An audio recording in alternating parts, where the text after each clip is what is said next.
Salam Bapak Ibu yang kasih Tuhan. Mari kita buka firman Tuhan dari Kisah Para Rasul pasal 2.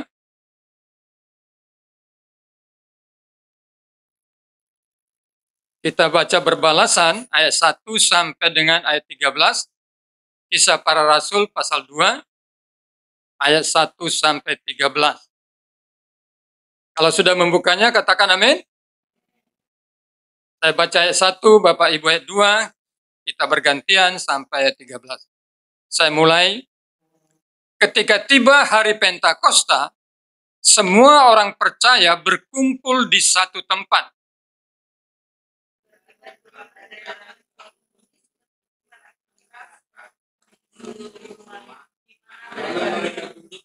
Dan tampaklah kepada mereka lidah-lidah seperti nyala api yang bertebaran dan hinggap pada mereka masing-masing.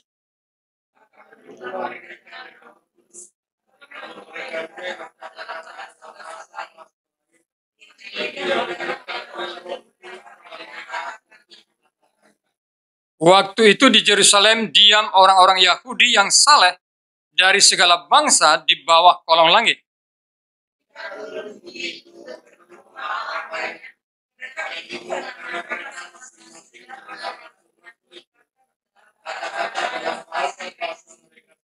Mereka semua tercengang-cengang dan heran, lalu berkata, bukankah mereka semua yang berkata-kata itu orang Galilea?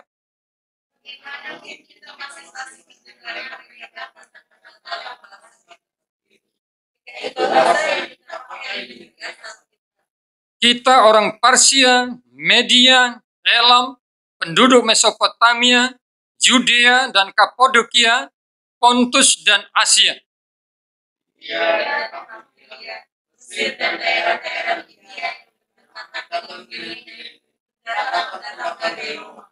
Baik orang Yahudi maupun penganut agama Yahudi, orang Kreta dan orang Arab, kita mendengar mereka berkata-kata dalam bahasa kita sendiri tentang perbuatan-perbuatan besar yang dilakukan Allah.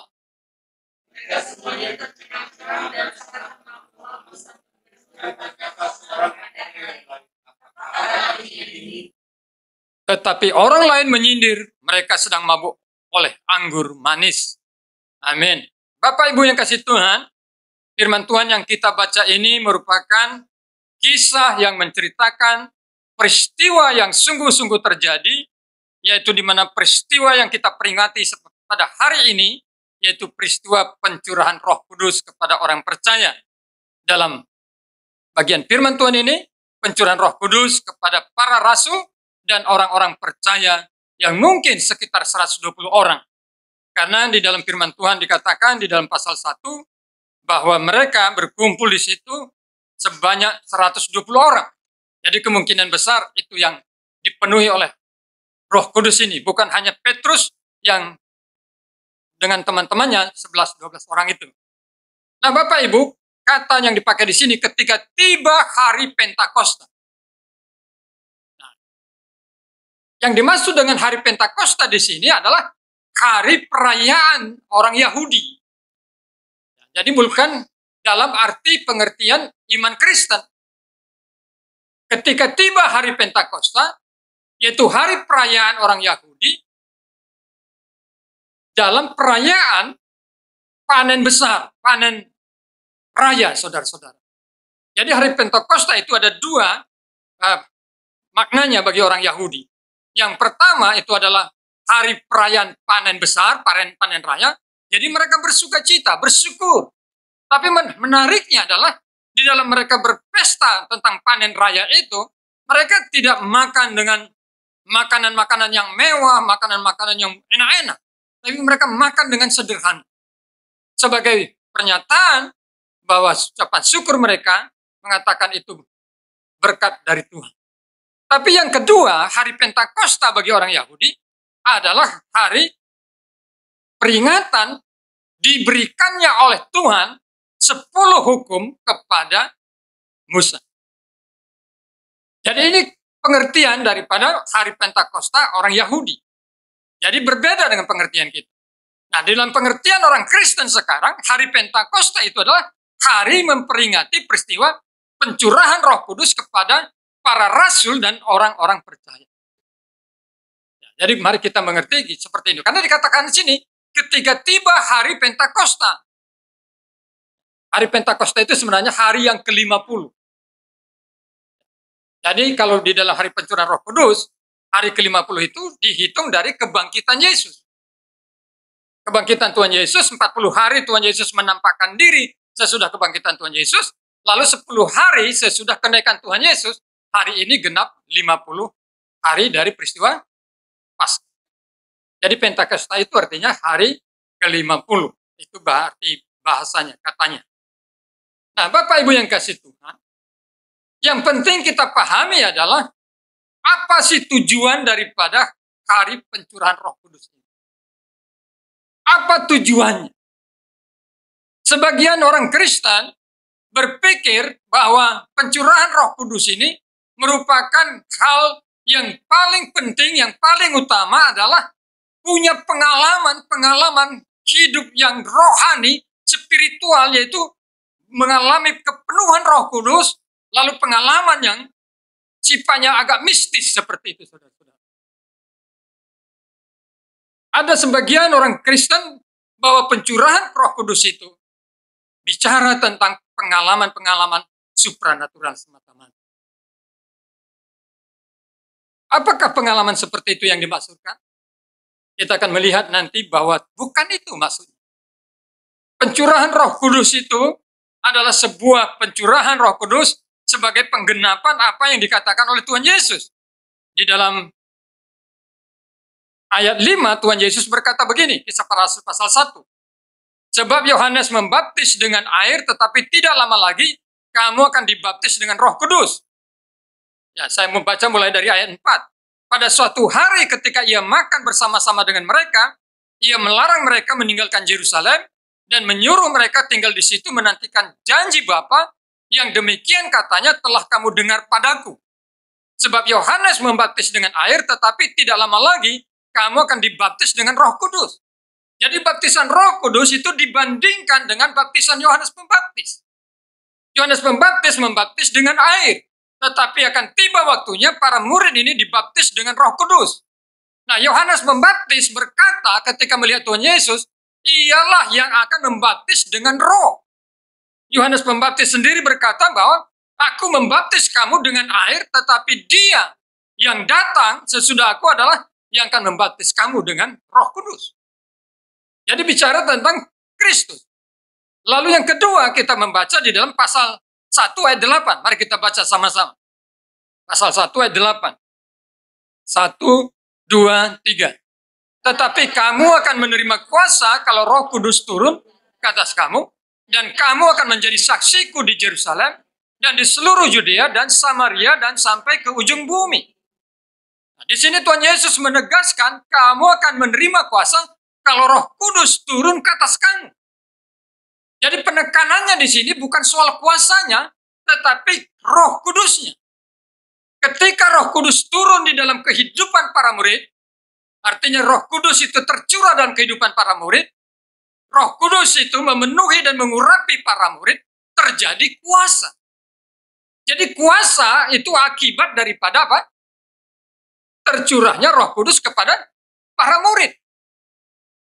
Nah, tapi penting kita lihat di sini bahwa Roh Kudus turun bagi orang percaya ini, lalu memberikan kuasa, tujuannya. Mari kita baca ayat 8 lagi. Kita baca sekali lagi ayat 8. 1, 2, 3.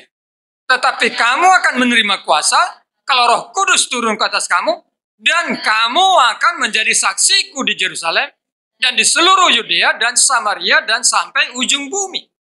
Jadi kita bisa melihat di sini, yang utama adalah Roh Kudus tercurah atau turun kepada para rasul, mengakibatkan mereka mendapatkan kuasa, dan kuasa itu tujuannya supaya jadi saksi. Bapak Ibu, saya mau ajak kita melihatnya pelan-pelan seperti ini. Supaya kita mengerti firman Tuhan ini, bahwa hidup kita sebagai orang percaya memerlukan Roh Kudus, karena Dia adalah penolong yang dijanjikan Tuhan bagi kita. Dia adalah pribadi yang akan menjadi penghibur. Dan ketika dia tercurah dalam kehidupan orang percaya, maka dia akan memberikan kepada kuasa. Lalu kuasa itu diberikan dalam hubungan menjadi saksi Kristus di tengah-tengah dunia ini. Ayat 8 ini berkata, dan kamu akan menjadi saksiku di Yerusalem dan di seluruh Yudea dan Samaria dan sampai ke ujung bumi. Tujuan kita masih tetap ada di dunia ini adalah supaya kita jadi saksi Kristus. Kalau kita tidak jadi saksi Kristus di dunia ini, lebih baik kita mati dan masuk surga. Tapi Tuhan masih berikan kita napas kehidupan adalah supaya kita menjadi saksi Kristus. Dalam kemiskinan kita, kita saksi Kristus.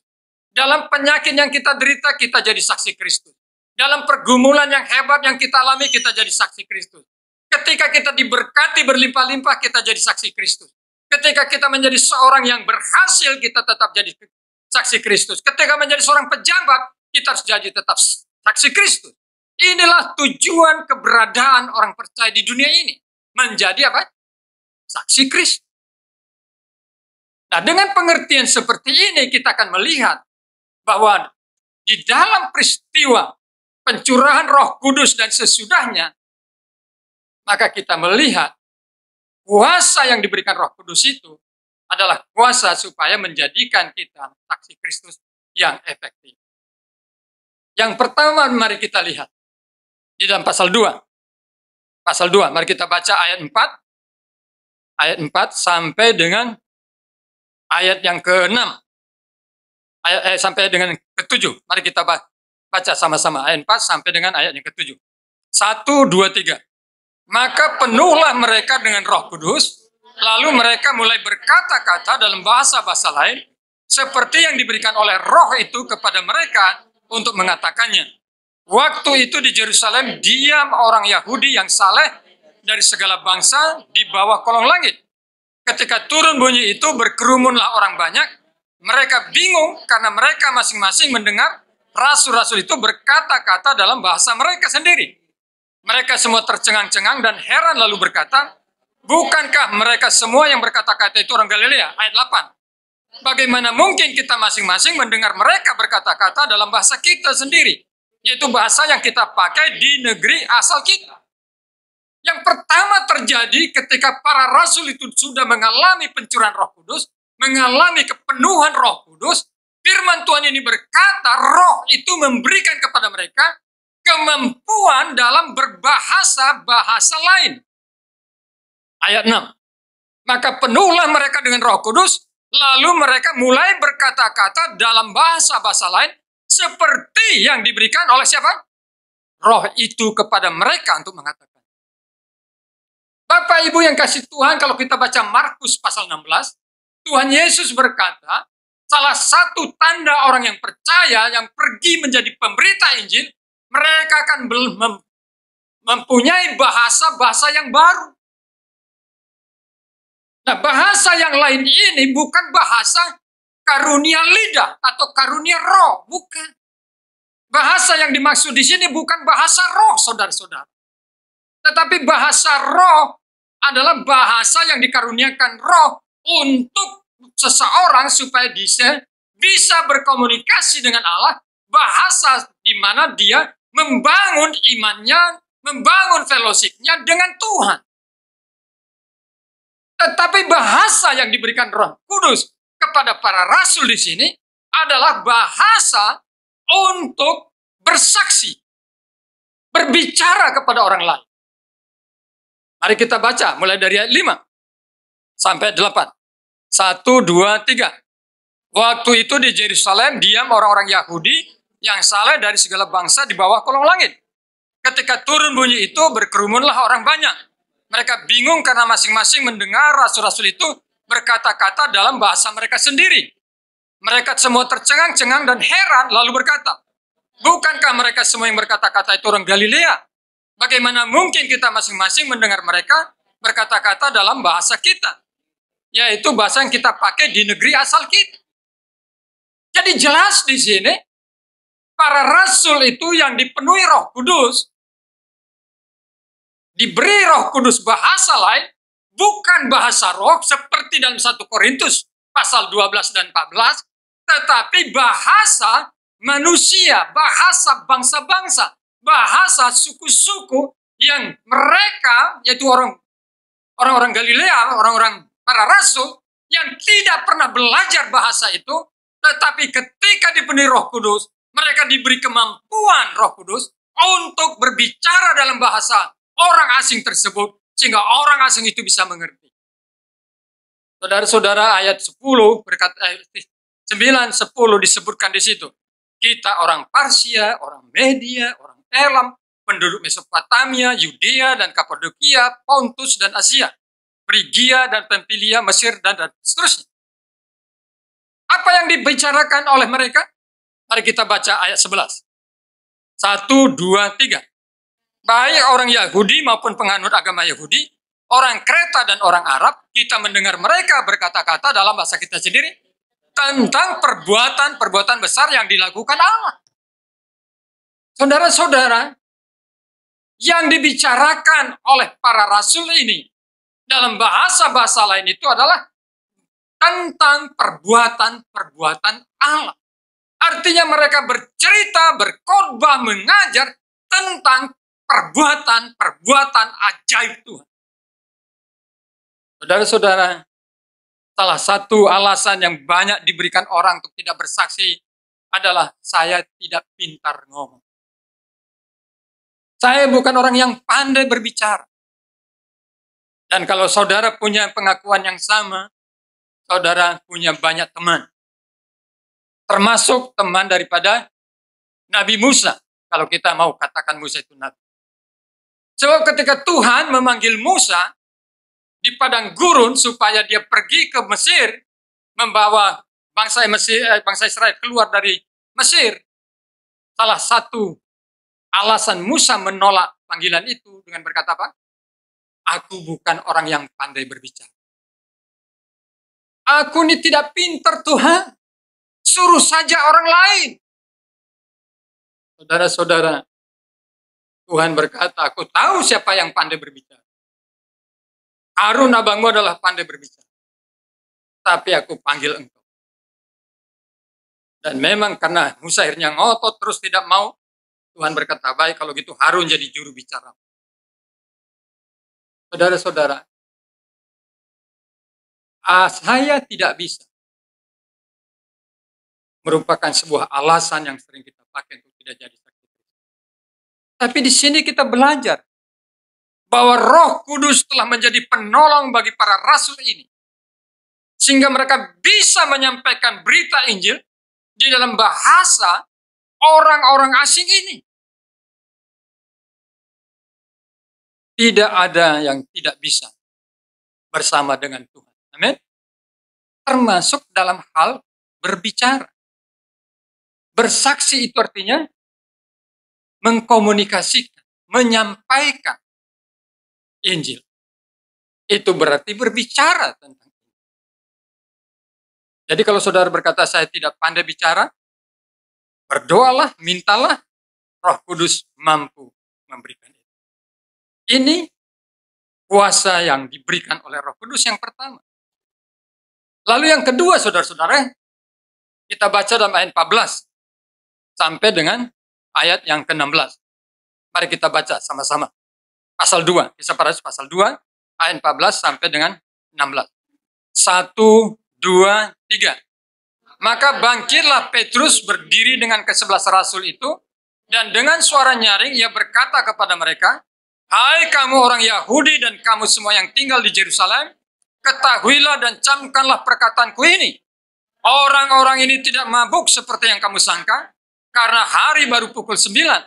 Tetapi itulah yang difirmankan Allah dengan perantaraan Nabi Yoel. Saudara-saudara yang dikasihi Tuhan, ketika Yesus disalibkan, para rasul ini kabur, lari. Lalu ketika berita bahwa Yesus sudah bangkit, mereka belum percaya, mereka bersekutu, berkumpul di rumah yang kamarnya pintunya tertutup rapat, dan mereka tetap dalam ketakutan. Dan ketika Yesus naik ke sorga, saudara-saudara, mereka kembali ke Yerusalem, belum menjadi saksi. Mereka masuk ke kamar atas, berkumpul bersama-sama, berdoa. Mereka tidak langsung pergi bersaksi sesudah Yesus naik ke sorga. Tapi yang mereka lakukan, masuk ke ruangan, tutup pintu rapat-rapat, berdoa. Lalu dalam pencurahan Roh Kudus itu, orang-orang heran ketika mereka berbicara di dalam bahasa-bahasa asal mereka, lalu ada yang berkata begini, apa artinya ini? Lalu yang lain berkata, mereka sedang mabuk oleh anggur. Saudara pernah lihat orang mabuk? Apa biasanya yang terjadi bagi orang yang sedang mabuk? Apa? Ngoceh gak keruan. Jadi orang-orang ini bilang, wah ini mereka lagi mabuk nih. Gak bisa ngontrol ngomongannya, ngoceh terus. Mungkin kalau kita orang Indonesia, kita bukan bilang mabuk, kesurupan. Wah ini orang-orang lagi kesurupan nih. Kenapa? Karena orang Indonesia selalu hubungannya dengan apa? Mistik. Di dalam semua tuduhan itu, kita baca ayat 14. Maka bangkitlah Petrus berdiri dengan ke-11 orang itu, dan dengan suara nyaring ia berkata kepada mereka. Wow, luar biasa. Mereka yang tadinya para penakut itu, takut terhadap orang-orang yang menyalibkan Yesus, sekarang berdiri di tengah-tengah orang-orang yang pernah berkata, bunuh, salibkan Yesus, dan di depan ribuan orang, mereka berdiri dengan suara nyaring berkata, hai kamu orang Yahudi dan kamu semua yang tinggal di Yerusalem, ketahuilah dan camkanlah perkataanku ini. Saudara, salah satu juga alasan kita untuk tidak bersaksi, sesudah berkata saya tidak pandai ngomong. Yang kedua kita selalu bilang apa? Saya. Coba jujur aja. Kenapa saudara kadang-kadang takut, tidak berani bersaksi? Takut. Itu sesuatu yang sangat manusiawi. Kita takut hubungan kita rusak dengan teman kita kalau kita saksi Yesus. Kita takut nanti kalau bos kita marah kalau kita bersaksi sama bos kita. Kita takut. Saudara-saudara, dalam 2 Timotius dikatakan, Allah tidak memberikan roh ketakutan kepada kita, tetapi roh keberanian, ketertiban, dan kesalehan. 1 Yohanes berkata, roh yang ada padamu adalah lebih besar daripada roh dunia ini. Saudara-saudara, saya waktu masih remaja di kampung saya, tempat saya lahir, ada satu pemuda pulang dari Jogja. Dan dia jadi pelatih ilmu bela diri. Dia mengaku dia sudah ban hitam dari satu perguruan tinggi di Jogja. Lalu banyak orang takut sama dia. Nah, waktu itu saya belum bertobat. Lalu kita minum di kedai tua, saudara-saudara, malam. Sampai malam. Mungkin sampai jam 1 malam. Lalu kita mau pulang. Dia ikut juga minum tuak. Lalu dia bilang, tolong dong saya diantar pulang. Loh kita heran. Ini orang jago. Ya kan? Jago bela diri. Minta diantar pulang. Kita bilang, kenapa? Saya takut. Dia takut hantu. Dia takut hantu. Padahal kalau berkelahi, dia jago sekali. Jadi, walaupun ada orang yang kuat, tubuhnya jago, ilmu bela dirinya, tapi bisa saja nyalinya. Saudara-saudara, ada yang takut sama hantu di sini? Karena nonton sinetron terus, kita bukan orang yang memiliki roh. Roh Kudus memberikan kepada kita bukan saja kemampuan untuk menjadi saksi, tapi memberi kepada kita roh keberanian untuk menjadi saksi. Petrus menyangkal Tuhan Yesus sampai 3 kali. Ketika Tuhan Yesus dianiaya, karena dia takut menderita. Dia takut mati. Tetapi sesudah dia dipenuhi Roh Kudus, dan kita membaca bagaimana dia dengan Yohanes bersaksi, lalu mereka ditangkap oleh pemimpin-pemimpin agama, itu kita bisa baca dalam pasal 4, saudara-saudara. Mereka dianiaya, mereka tidak takut. Tidak takut lagi, saudara. Memang ada satu cerita tentang Petrus. Cerita itu berjudul Via Dolorosa. Bukan Via Dolorosa. Kok bisa lupa? Ceritanya begini. Judulnya saya lupa, saudara. Ceritanya begini. Waktu orang Kristen sudah mulai banyak di kota Roma, maka datanglah seorang kaisar Roma yang sangat benci sama kekristenan. Lalu dia bakar itu kota Roma. Yang bakar ini pemerintah, saudara. Tapi pemerintah beritahu yang membakar adalah orang Kristen. Oleh karena itu, penduduk Roma ramai-ramai menganiaya orang Kristen. Lalu di antara para pemimpin orang Kristen itu berkata kepada Rasul Petrus, Bapak Petrus, engkau adalah pemimpin kami. Engkau pemimpin dari semua gereja. Oleh karena itu, mari, engkau melarikan diri. Selamatkan dirimu. Kalau kami yang mati, umat tidak terlalu kecewa. Tapi kalau Rasul Petrus yang mati, nanti umat semuanya kecewa. Jadi pemimpin-pemimpin itu dorong supaya Petrus melarikan diri. Lalu Petrus pun pergi, saudara-saudara. Ketika waktunya tepat, dia mau melarikan diri dari kota Roma. Lalu waktu dia sampai di pintu gerbang, untuk keluar dari kota Roma itu, Yesus menampakkan diri dan bertanya, Petrus mau kemana? Judulnya ini Quo Vadis. Baru saya. Mau kemana Petrus?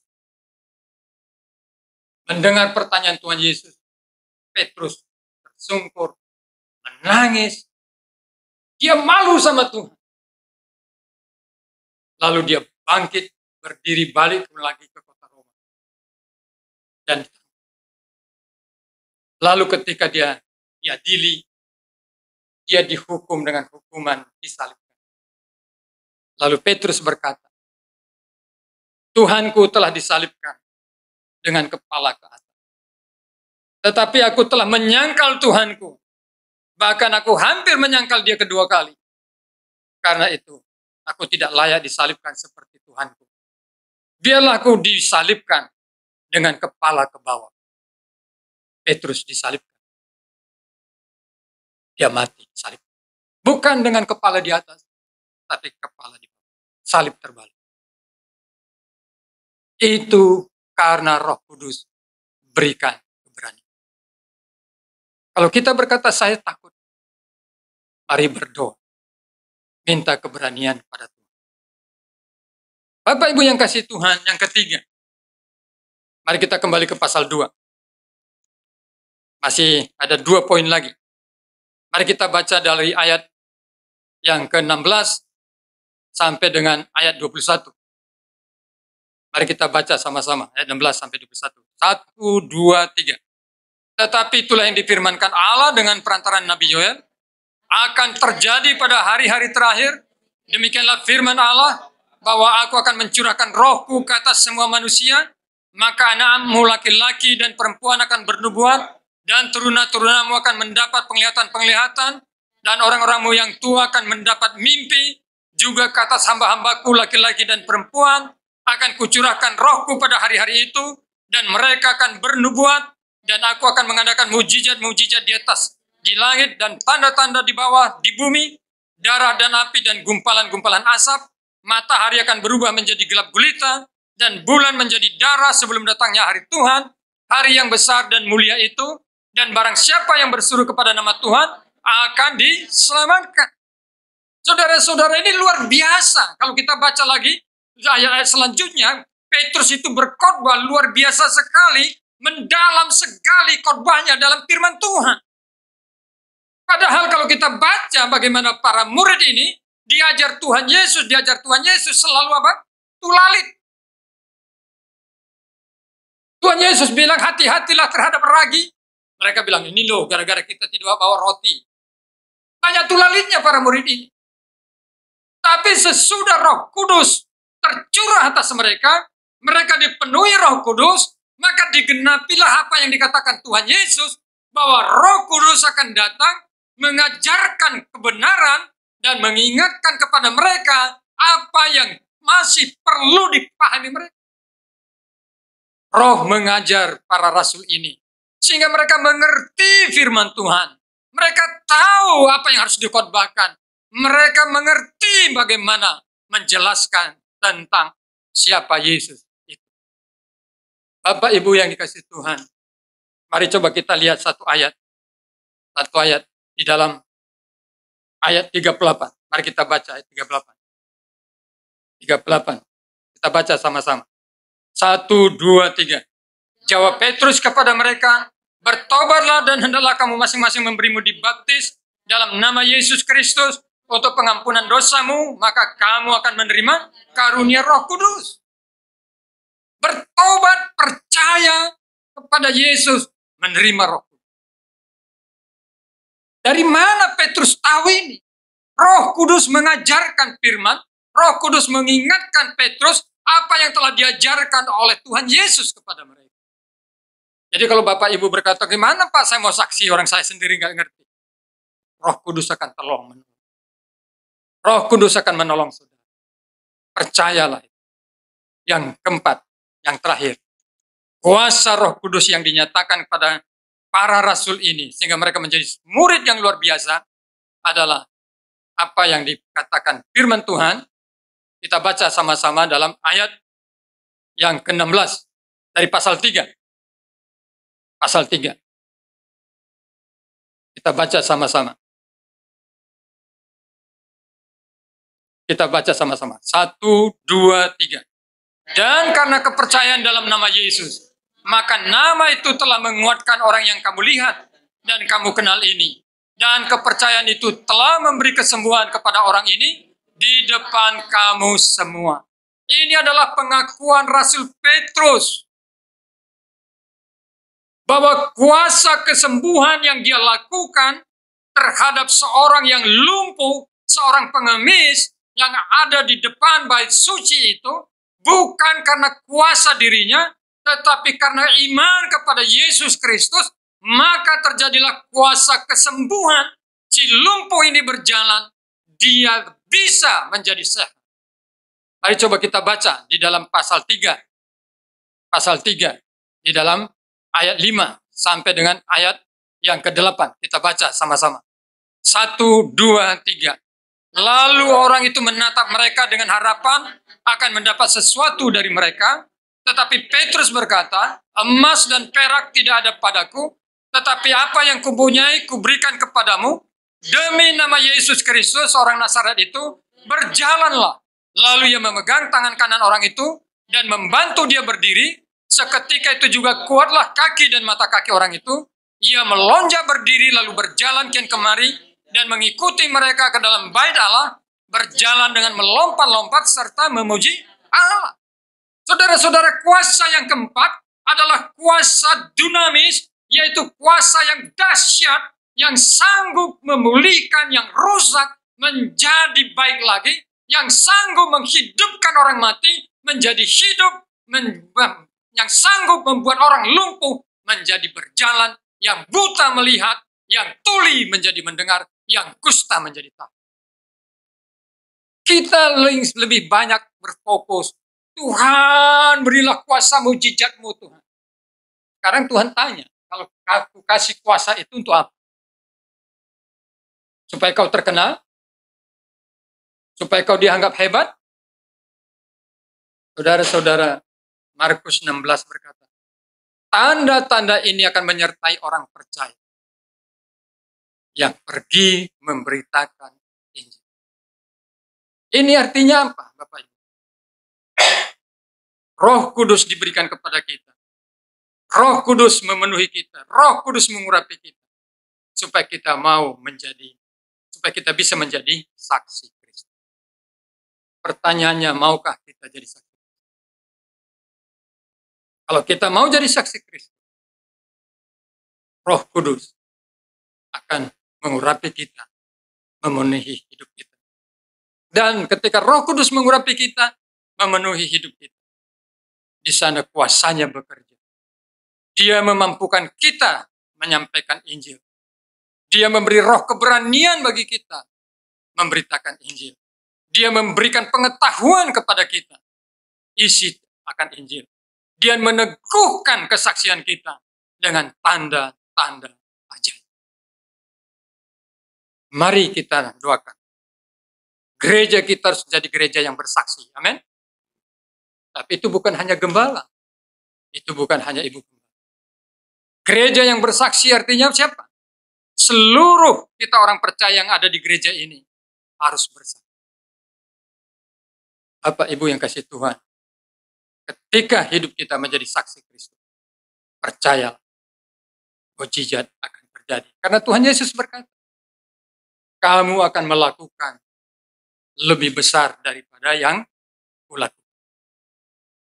Para rasul membuktikan.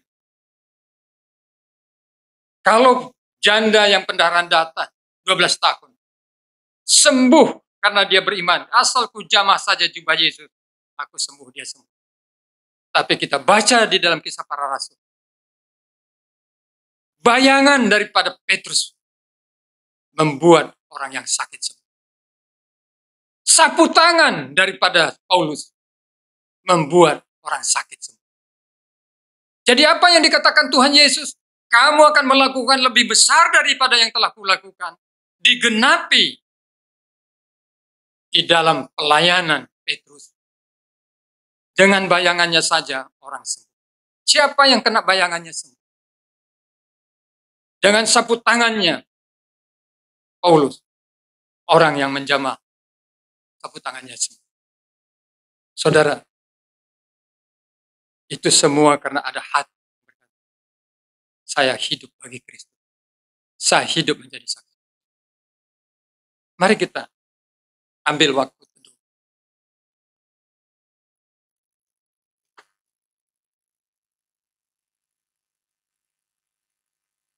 Saya mau mengajak kita tidak melihat ke belakang. Saya mau mengajak kita untuk tidak melihat hari-hari yang sudah kita lewati. Tapi saya mau mengajak kita untuk melihat hari-hari yang akan kita jalani ke depan.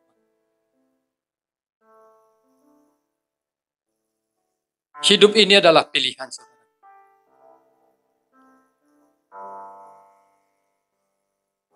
Hidup ini hanya dua pilihan. Memilih menjadi saksi Kristus atau memilih menjadi musuh Kristus. Tidak ada netral. Menjadi saksi Kristus artinya kita mengerti tujuan hidup kita di hadapan Tuhan. Kita mengerti mengapa kita harus ada di dunia ini. Yaitu untuk kemuliaan Tuhan. Menjadi saksi Kristus bukan berarti saudara harus jadi pendeta. Bukan berarti saudara harus menjadi penginjil. Bukan berarti saudara harus menjadi seorang gembala. Kecuali saudara yakin dipanggil khusus untuk menjadi pendeta, penginjil, atau gembala. Tapi menjadi saksi Kristus adalah menjadi orang Kristen yang normal. Kalau saudara sebagai pelajar, mahasiswa, engkau menjadi saksi Kristus di kampusmu, engkau menjadi saksi Kristus di sekolah. Kalau engkau menjadi seorang yang bekerja di kantor, engkau menjadi saksi Kristus dengan pekerjaanmu, engkau menjadi saksi Kristus dalam pergaulanmu. Apapun pekerjaan kita, apapun profesi kita sejauh tidak melanggar firman, tidak melanggar hukum. Itu adalah dunia kesaksian kita. Jalani hidupmu dengan normal.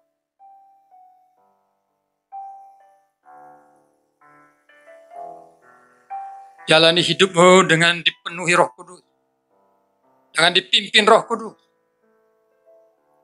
Maka engkau akan bisa menjadi saksi Kristus yang dahsyat. Engkau akan diberi keberanian menjadi saksi Kristus yang efektif. Engkau diberi pengetahuan untuk menjelaskan siapa Yesus. Dan Tuhan akan memberikan kuasa untuk meneguhkan kesaksian.